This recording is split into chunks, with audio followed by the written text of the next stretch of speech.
Hey, everybody. So we're live. What's happening? We got a lot going on today. Welcome to the I Just Want This Done Divorce podcast. So here we go. We got a Dancing with the Stars pro saying his ex agreed to take their daughters to Hong Kong for a year. That was 3 years ago. Now he's using the word abduction in a court filing. Is it kidnapping? What's going on there? A fashion mogul checked the wrong box on a form and accidentally maybe handed primary custody of her 11-year-old to her husband, who's sitting in federal prison. We'll talk about that. And everyone's favorite, Sheen, was looking at a $15 million child support backlog and settled it for $500,000, maybe 3 cents on the dollar or so. And last but not least, an OnlyFans model and a fake divorce, maybe? Welcome to I Just Want This Done, not just another boring divorce lawyer podcast.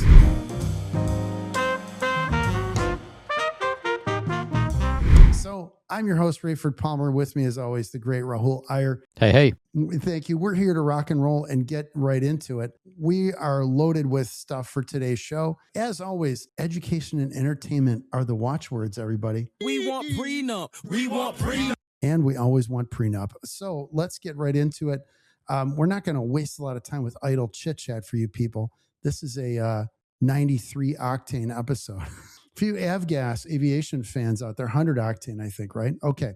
Let's talk about the first story up for bids here is Gleb Savchenko and Elena Samodanova. Easy for me to say. Rolls off the tongue. Exactly. Not their fault. So this story is interesting because Gleb is a professional dancer on Dancing with the Stars. And apparently these folks have been married quite a few years. They have 2 kids. One is 15. The other one's younger. And he's 42. I guess he's been in Dancing with the Stars a long time. I don't watch the show, but I know about it. His wife, Elena, is a dancer and choreographer. Married 06, announced separation several years ago, 2020. Divorce concluded somewhere between 20 and 21. And 2 daughters, like I said, one was 15, the other one's 8. And here's where the rub comes in. So the 2 of them signed a post-judgment agreement allowing the ex-wife to move the girls to Hong Kong temporarily, in air quotes, for 1 year. So she could work on a project in the region, allegedly, I would say. The children were supposed to return to the U.S. by June 30th, 2024. Guess what? They did not return.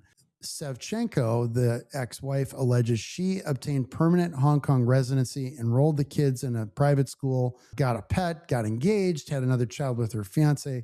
Basically, she's built another life in Hong Kong, essentially. He says this has forced him to travel to Hong Kong each year to visit the kids, which he's done multiple times despite efforts she's made to limit his access, he alleges.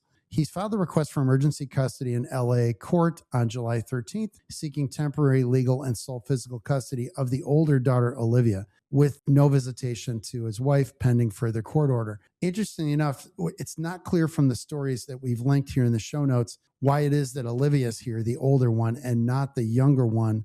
I'm only speculating, but the child's a teenager and probably old enough to drive her mom crazy. So she probably put her on a plane and said, get out of here. This is complete speculation on my part, but I wouldn't put it past her because the daughter, according to dad, says she doesn't want to go back and wants to stay with dad and wants to start at a local high school in Sherman Oaks in August.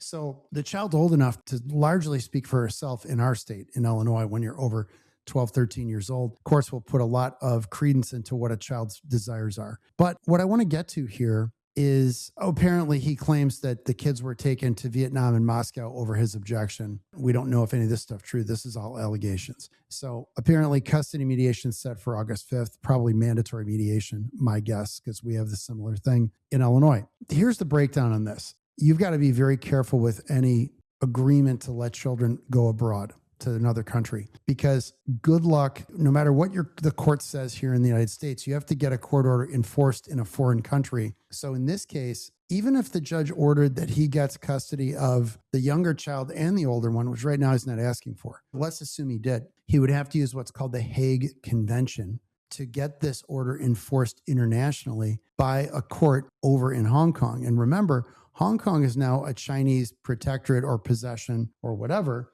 UK gave up Hong Kong in 1997 pursuant to a treaty with China. Supposedly, Hong Kong is a participant in the Hague Convention. Now, countries, not all the countries in the world are signatories to this convention. The convention is essentially a treaty between countries that says we will create a system for recognizing child custody issues, especially international child abduction or alleged abduction. So there is a system where if you have a court order about child custody, you can have it enforced in a foreign country. In this case, like England, for example, has signed the Hague Convention, and you will see custody orders between the US and the UK. And a court in the UK could enforce a US custody order and have children returned from the UK to the United States. Now, there are exceptions. There are emergency rules if there's abuse and things like that. And the Hague Convention only applies to people under 16. So once a child reaches 16, there's no longer application of the convention, and the kid is effectively out of your reach, even if the child's in a Hague country. This is really important because if the children make it to a foreign country that is not a signatory to the Hague Convention, good luck ever seeing that child again, number one. People have resorted to, let's say, unorthodox, potentially illegal means to return children to the United States, like hired investigators, mercenaries, etc. I've heard stories about that. I've not been involved in cases like that. They find people locally and get the child back. I've heard of stories about this being done, for example, in India, where the country is extremely unfriendly to foreign orders and is not a signatory to the Hague Convention. Correct, Rahul? I believe that's right.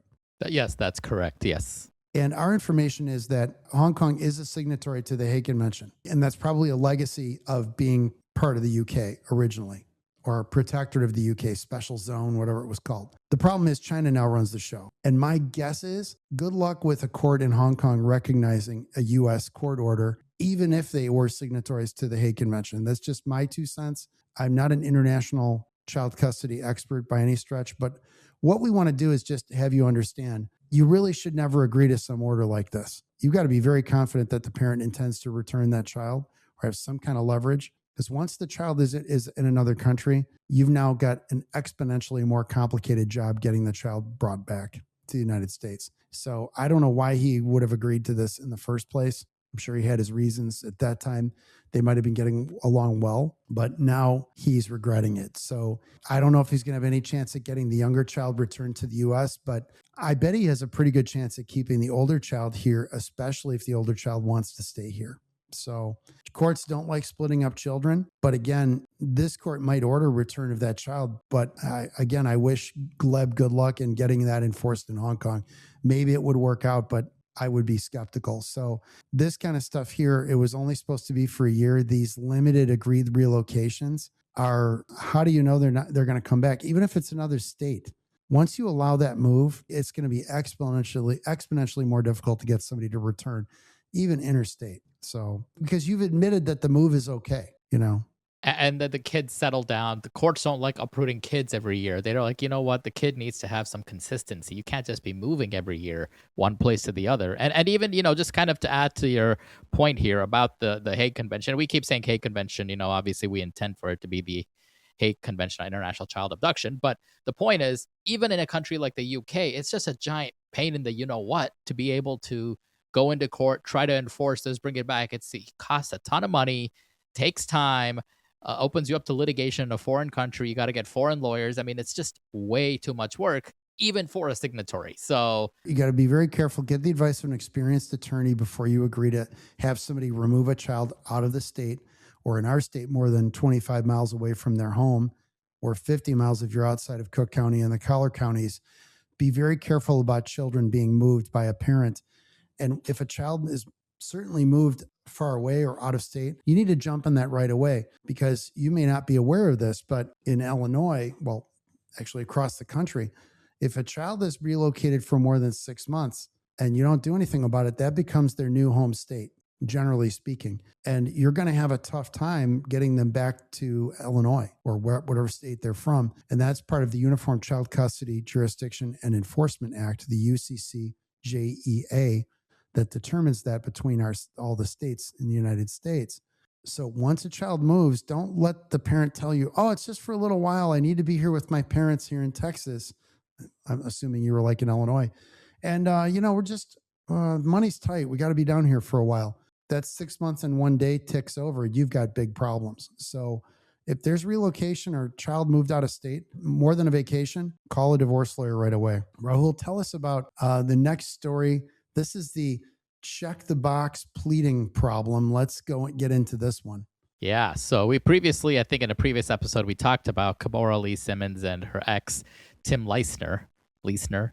So people who don't know, Kimora Lee Simmons is a fashion mogul, has the brand Baby Fat, and now is legally known as Kimora Lee. She was married to Tim Leissner, who was a former Goldman Sachs exec who pled guilty in 2018 for his role in the multi-billion-dollar IMDb corruption scandal. So they were married in 2014, separated in 2020, legally separated in 2022, and were divorced formally. They signed the divorce paperwork in February of 2026, and they filed for divorce, I think, in April 2026, shortly before he, Leissner, entered federal prison in Pennsylvania. They believe his sentence is going to go through about September 2027. In his petition, he asked for joint legal and physical custody, spousal support, and asked that the court terminate her, Kimora's, ability to collect support. In June 2021, she filed her response. She agreed that, of course, irreconcilable differences ended the marriage. That might be the only ground for divorce there.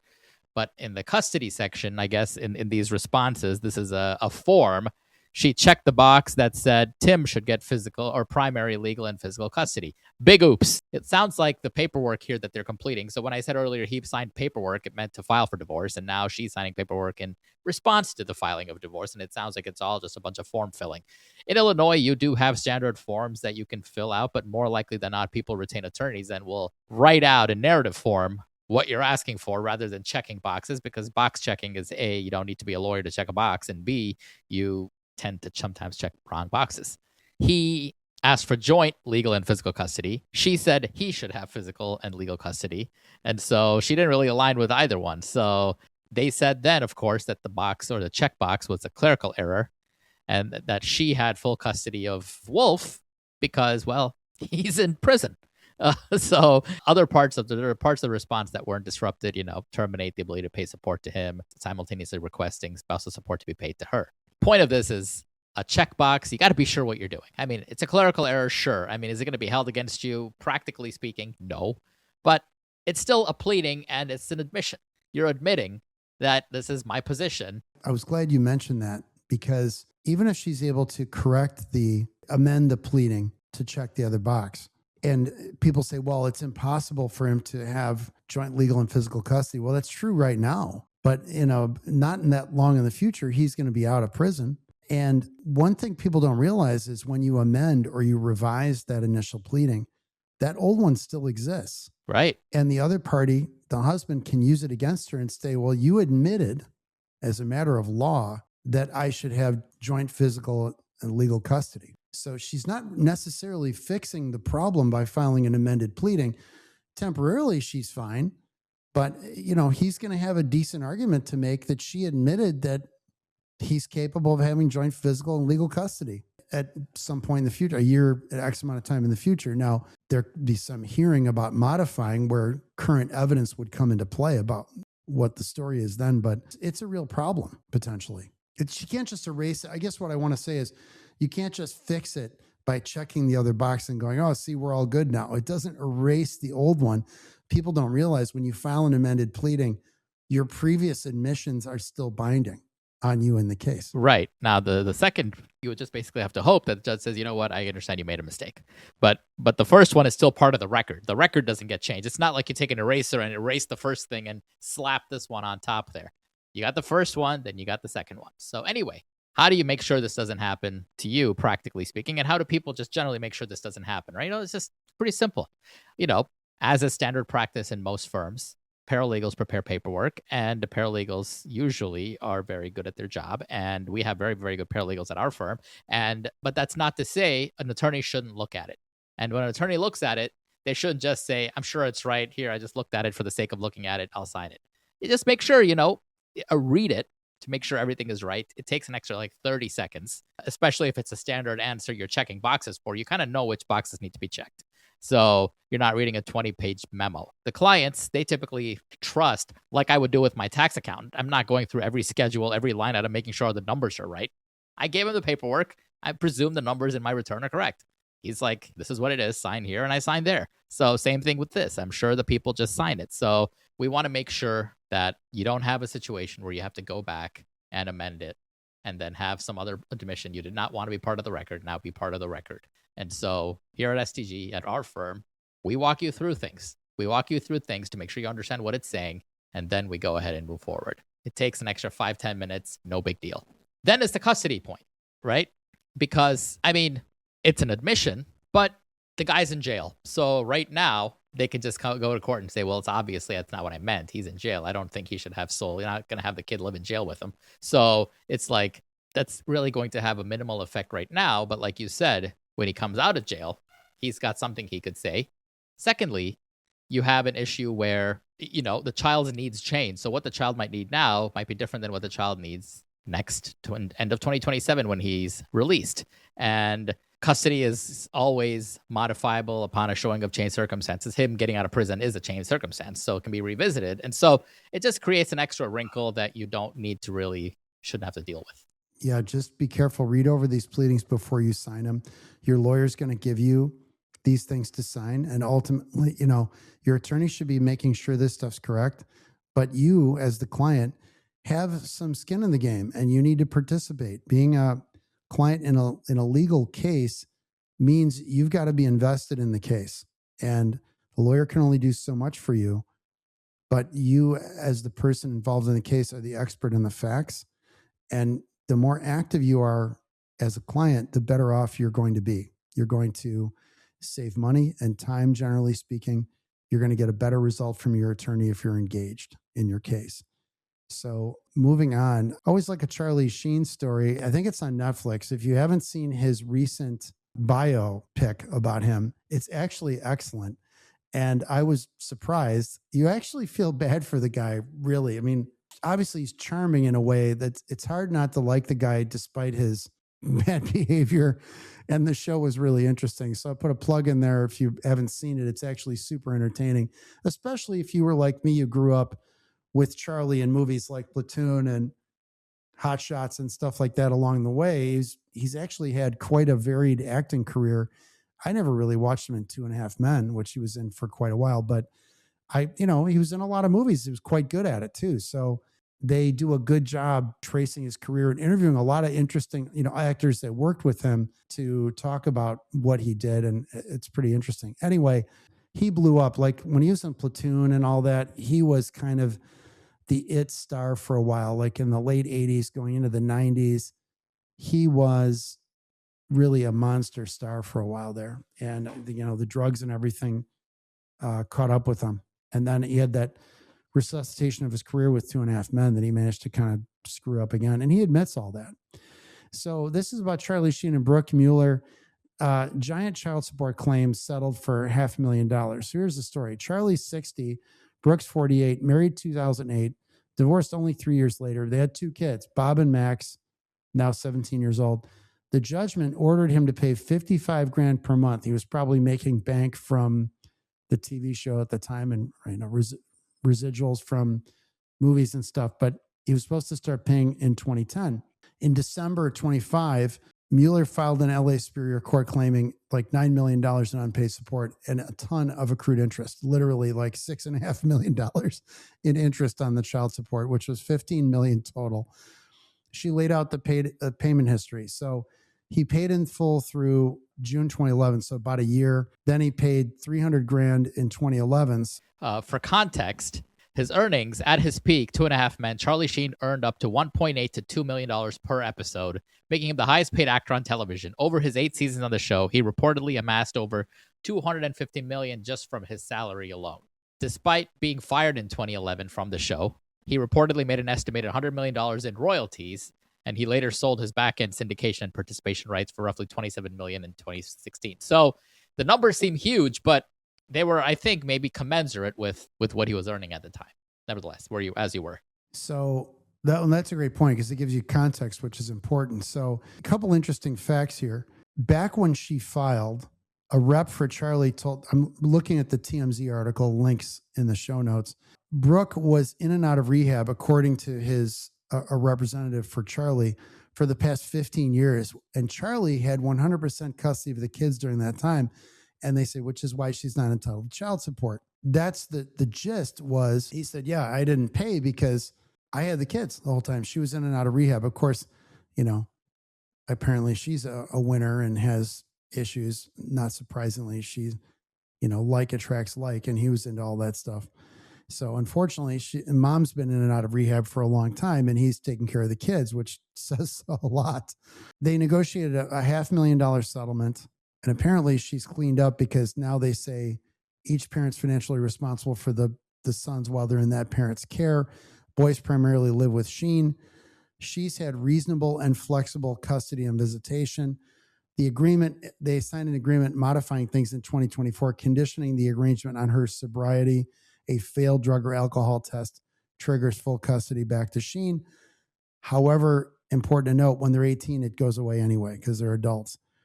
So he settled for $500,000, I think, plus some attorney's fees. But the gist is, plus $60,000 of her attorney's fees. So the bottom line is, it's pennies on the dollar, but she would have a tough claim here with the facts as they are. Now, here's what we want to talk about here. One is, don't rely on the fact that the kids live with you to challenge child support. Charlie should have had his lawyers march into court the first week, month. Once you saw the kids were really going to stay, you go right into court and you modify child support up front. You don't, because what happens is each missed support payment becomes a judgment, which accrues interest, and it's binding. He got lucky with this deal in some ways.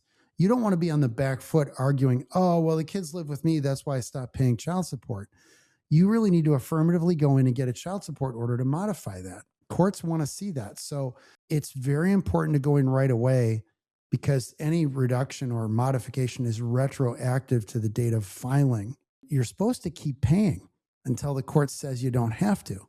So be very careful about that. Go see a divorce lawyer who's got experience and get that court order. Don't be lazy and say, well, of course, I'm taking care of the kids. And because it's not always so black and white where you can say, oh, see, she's in rehab for all this time.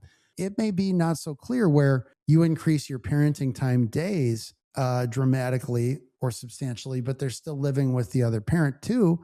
You don't want to be in that contest, where it's like, oh, how many days? And now we're trying to go back 5 years, 7 years, 10 years and prove they were with you or whatever. A court, by the way, doesn't have to acknowledge that. A court could say, hey, you didn't come in and modify. You've got to pay these judgments. So it's a risky defense strategy in Illinois, certainly. So you want to go in and modify right away. That's lesson number one. Lesson number two is, by the way, important to know, at least in Illinois, the support recipient or purported recipient doesn't have to prove that they weren't paid. The support payor has to prove that they did pay. So the burden is actually on the person paying, which could be difficult if you're going back 10 or 15 years. You might have actually paid, but you don't have proof of payment, which is why we always tell everybody, keep evidence of your payments. With electronic transfers, it's easier now, but remember, banks get rid of their records after just a few years.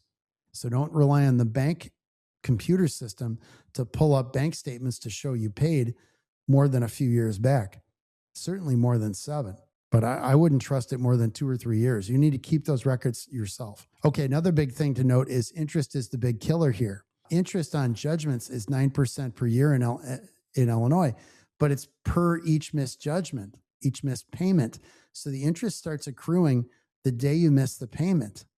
And so each of those little payments is an independent judgment that's accruing its own interest. It gets to be a giant number over time. 9% is not a joke, especially these days. It's not cheap. So it stacks up automatically on top of the judgment, and there's really no way out of it. There's no defense to the interest. I'll tell you a story. I handled a case where a lady came to me, this is 10 plus years ago, but she had a child support judgment from the 1970s, and the guy paid for like a month and then stopped paying. And it was literally $25 or $50 a week, and he didn't pay. And she said he got rich later. He was a bum when they got divorced in the 70s, but he later on became very successful and was literally rich, had multiple properties, owned a bunch of real estate, had become very wealthy and was now retired, had a boat. and all this stuff. And she wanted me to go after them. Kids were all grown. They're like in their 30s. I looked into it. I found out that we could. The judgment, the actual unpaid child support was only like 30 grand or something because of these tiny payments for 3 children. But the interest piled up since the 1970s, and it was a ton of money. I remember the total amount we were looking for was like $90,000 because it was only 30 in, missed support, and the rest was interest. And we ended up settling for almost all of it. And boy, was that guy mad. He thought he was getting away with it. So interest is the thing that piles up. So be careful. These things just accrue and there's no getting out of it. You can't just wait and hope it goes away. It never goes away. These judgments don't expire. So waiting is very dangerous for the recipient. So that gives you the gist. So basically the bottom line is if an arrangement in real life deviates from what's in your court order, go change your court order, change your custody agreement. You can do that in a writing between yourselves, but the court should approve it to be safe. But the child support orders, any modification in child support must be approved by the court. You can agree to the court order, but the court has to stamp it. Otherwise, it doesn't count. And that's another thing. A side deal is not binding. Even if you have a written agreement agreeing to modify child support, the court doesn't have to follow it. You might ask, why is that? I will answer your question, dear made-up listener. The answer is because the court is the one that has to approve the best interest of the child issues and doesn't want people working out some little side deal that screws the children out of money. So the court has to approve changes in child support. So that's why you can work out an agreement. That's great. But take it to the court, get it entered as a correct child support order to protect yourself. Tell us about Lena the Plug, the OnlyFans sex worker, I guess, story. Model. Yeah, model, whatever we say.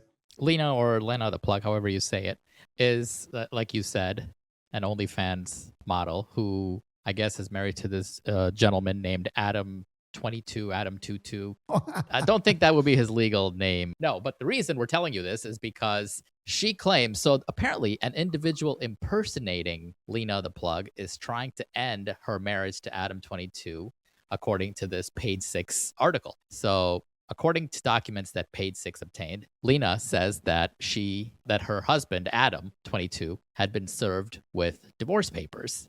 However, she says she never filed for divorce. She's saying that it was the work of a crazed fan who is trying to get the two of them divorced. She said wants the FBI or the police to intervene in this situation. And she says, he's now been served in person. So someone came up to his door and handed him the paperwork. She has continued to claim, I guess, that a mystery man has been filing the paperwork in her name to try and end her marriage. So I guess this happened previously where, according to a June 1 petition that Page 6 had previously obtained, a person going by her name also filed for divorce from him and requested primary legal and physical custody of their 5-year-old daughter, Parker. She denies it.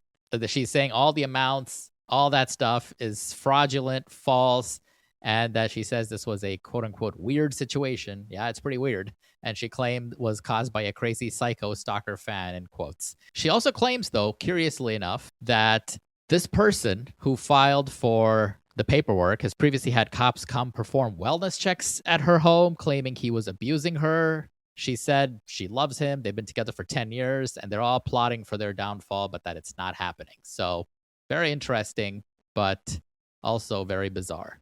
Just a reminder, anybody can file anything. The question is, can you prove it, and can you back it up? And there'll be some implications for this person filing false pleadings when they find out who it actually is. But theoretically, somebody could forge your name, prepare pleadings, and file them on your behalf.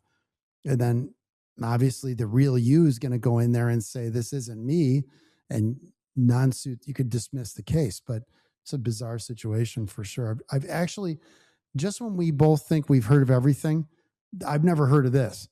Oh, exactly. And you know what? And some people online, I'm sure they probably think they're saying, you know what, this is probably just another sort of attention-seeking thing for publicity, right? Any publicity is good publicity these days. And so you put your name out there in the blogosphere, as they say. And so you're just kind of, you want to be relevant. So people might think this is another way of them trying to be relevant. But again, I don't know anything about them. And so it's besides what what we just read. So it seems like she says they didn't do it, and it's a crazy stalker fan. So So we'll see where it goes, I guess. We'll give you guys updates if we hear of any. The Lena the Plug Adam 22 divorce mystery. We're on the edge of our seats, but it was just so weird we had to say something. We always look for like current celebrity divorce news, and this was like the top story on TMZ, to give TMZ credit. We're going to move on to our kind of dating and mating section, and this is from a story in Psychology Today. Moving to Dr. Martin Graf, PhD, not the famous Bruce Lee. But this is interesting because we like to talk about dating trends. And a lot of times it's a catchphrase and it's like old wine in new bottles. Unless it's something interesting or different, we're not going to waste your time. This one is interesting because we haven't seen this before. And the article is entitled, "Can Voice Notes Hit the Right Note on Dating Apps?" So yeah, perfect, right? So I Googled this, looked around and said this voice note thing is a trend. And even apparently texting with voice is a trend. The article talks about, no surprise to anybody, well, the dating app, I'll get to that part in a second, but many dating apps now offer users the possibility of using voice notes for sending messages to potential matches or as a prompt on their dating profiles. And they say voice notes can enhance connection by conveying information like regional accent or other vocal features like a super deep voice, which might give your potential date more detail, a picture of who you are. Of course, my point is video would be even better, right? And that's meeting in person too, which we talk about a lot. But is leaving the sound of your voice the best strategy? I'm quoting the article, for attracting a potential date compared to messaging by text. Does it facilitate greater initial intimacy? Remember, a dating app really is just to facilitate initial contact. So, you're trying to reduce uncertainty. You want people to feel more confident about meeting you.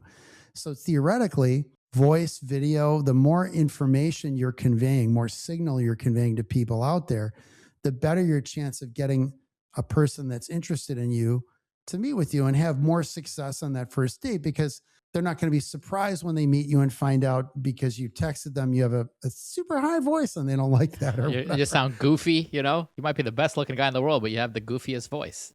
Yeah, you sound like Mickey Mouse or something, and they're not excited and they don't want to get together with you, or your photos don't match your voice in their mind or something like that. So, if you're talking about this as a marketing concept, marketing is not just, and I'm talking about my business owner hat, marketing is not just who you are, it's who you are not.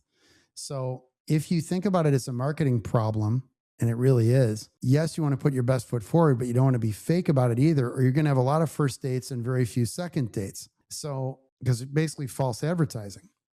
Putting yourself in the best light is one thing, like not wearing the stormtrooper outfit in the photo. But we've talked about that before. That's in an much earlier episode. But a voice note, if you've got a nice voice, well, even if you don't have a nice voice, but you want to talk, to let people get a better idea of what you sound like, because they're going to hear it eventually. And that's why I think people should drop a video too, or do a video chat maybe before they meet, to have a little first impression. There's some study done years ago, 1986, this is in the article, suggesting richness of communication method used in terms of providing more audio and visual cues helps in reducing uncertainty about the person delivering the message, which is something I've talked about many times with our lawyers and our team. The more important the message, the more crucial that it be more signal, meaning video, voice, or in person being the best because it conveys full emotion and perception of you in person. Next best being video. Next best beyond that is audio, followed by emails and text messages, which you go from a high signal to high speed on that continuum, and you lose signal as you go towards text message. And when it's an interpersonal relationship, like I want to date people, they really want to know who you are and what you're like. And the less signal, the less faith they have in the information you're giving. If it's one or two photos and some text and no audio and no video, are they going to lean towards that, or the one that has 20 pictures that look real, not altered, and a voice note and a short video? It makes a big difference. The sound of your voice conveys a lot of emotion, and there's a lot of things people can perceive in voice. And also your level of education, for example, your level of polish, right? And then here's some good stuff. More studies point out women are more attracted to men with deeper voices, especially for short-term sexual encounters. And when ovulating, good note, to know. I'm reading this from the article, people. In body symmetry, this is interesting. Body symmetry indicating men can withstand disease and injury, i.e., they are stronger. This is a quote, is associated with having a deeper voice. I didn't know that. That's from the caveman relic. It's one of those biological programmings I think that we have, is that this guy must be able to withstand disease, you know? You can eat all that poison lettuce without having diarrhea. Listen to this, and I know this is true because I do this. I was told I do this, and I know I do. Interestingly, of course, they're Italian researchers because they know the story of love, right? So Italian researchers found men who were more successful at securing a second date with women adapted their voices carefully when talking to women, presenting a higher pitched exhibition voice at first, then presenting a lower and warmer self-disclosure voice. Yes. Which I know I do. I know I do. I'm sure I do that. I bet if you ask Julie, my wife, she would say, oh yeah, he uses a lower voice, you know. Hey, what's happening? And then you're like, what's happening? How you doing? So the voices that men find attractive in women are higher in pitch, which indicates health and fertility for those of you taking notes. Such voices are associated with higher estrogen levels, which this guy spells the British way, oestrogen, O-E-S-T-R. Oh, of course. Encyclopedia, cool. Right? So fancy. Makes you feel so classy when you read that, like spelling shop with an E, then you know it's going to be expensive. Oh, I know. Which facilitates ovulation with the higher oestrogen levels, making women appear more attractive. Okay. And that guy says, maybe voice notes are not for everyone because often we need time to carefully construct a message, which we can do by text. Maybe we feel bolder sending a text-based message rather than speaking. Or you could have the AI do it and pick a voice with the AI and have it do it. But make me sound like Arnold Schwarzenegger. Yeah. Furthermore, men flirt more via text compared to women. Okay, I didn't know that. Well, women are mostly putting us on read. That's why, right? They're just they're reading like 20 dudes or 100. So whether or not you want to do it depends on how confident you are about your voice. Maybe you want to get that voice coach ahead of time, or record yourself first and you think you sound great, and then you record it and you sound like Mickey Mouse when you play it back, or Kermit. You know, you got to check that first. But this is a great line at the end that I had to read. So an old friend told me, this is the author, I'm going to quote name him, for Martin Graff. This is a great article. Link in the notes. An old friend told me before they met face to face, his girlfriend to be spoke with him on the phone and said she thought I had a very attractive voice. But on meeting, she told him she was initially very disappointed in how he looked. No picture. I need a picture of this guy. Like, what did he look like? Was he tiny, or what happened? The happy ending of the story is they're now married. So I guess, he's obviously made a good first impression, it said. But yeah, you want to make sure, does your voice match your vibe? Your aura. So, yeah, exactly. Anyway, that's it. So let's, a couple things. We work for SCG Divorce Law in Chicago. We serve the entire Chicagoland area, newest office in Lake Forest, Illinois. We help smart, successful people get divorced in Chicagoland. STGlawfirm.com. Rahul, where can you be found online? You can find me on Instagram at Chicago Divorce and on LinkedIn as well. Thank you. I can be found at Rayford Palmer all over the interwebs. And we're on YouTube. This show, every episode's on YouTube going back to the very beginning. And we're on all the major podcast platforms. Please like, share, and subscribe. Tell your friends. A surprising number of lawyers watch and listen to the show, which continues to surprise us. But we've had lawyers come up to us in conventions and conferences and say, I love your show, which we appreciate. Thank you out there. And we're glad you're entertained. We did not know you would like it. I guess if we find it amusing, you probably will too. So that's probably why lawyers like it. We want to keep you entertained and informed. And if we get it wrong, this isn't legal advice. We're doing this for entertainment purposes.